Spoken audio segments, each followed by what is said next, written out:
জীবনের সব অনুষ্ঠানই সুখের হয় না। কিছু কিছু অনুষ্ঠান অনেক কষ্টেরও হয়। প্রকৃতপক্ষে আমরা কেউই সুখী নই, সবাই সুখের অভিনয় করি। সুখ দুঃখ জীবনের একটি অংশ, তাই প্রত্যেকটা জীবনের সুখও আসে, আবার দুঃখও আসে। আর এই সুখ দুঃখ মিলিয়েই আমাদের সামনের দিকে আগাতে হয়। জীবনে কোনো কিছুই থেমে থাকে না। প্রত্যেকটা মানুষ তার আপন গতিতে চলে, কেউ কারোর জন্য অপেক্ষা করে না। পৃথিবীর নিয়মে একদিন আমাদেরকে ছেড়ে চলে যেতে হবে এই পৃথিবী ছেড়ে।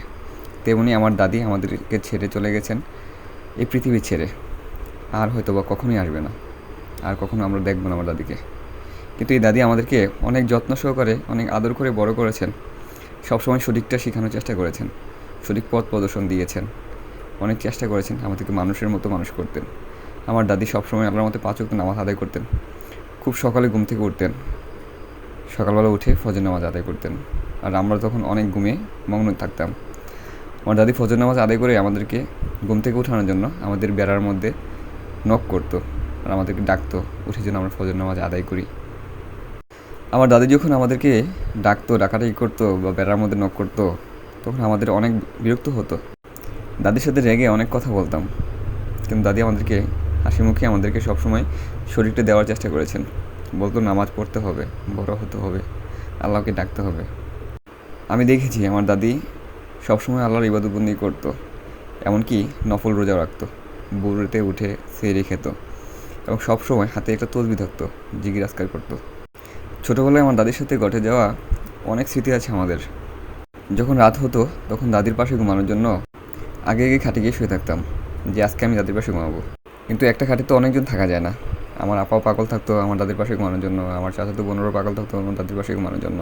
কিন্তু বরাবর আমি সবসময় আমার দাদির পাশে ঘুমানোর জন্য সর্বোচ্চ যুদ্ধটাই করতাম। হয়তো অনেকে আমার জন্য অনেক কষ্ট করেছেন, যে আমি দাদিকে ছাড়া থাকতে পারি না, বা দাদির জন্য আমি অনেকের সাথে ঝগড়া করতাম না, আমার দাদির সাথে আর কেউ ঘুমাতে পারবো না, বা আমি ঘুমাতাম।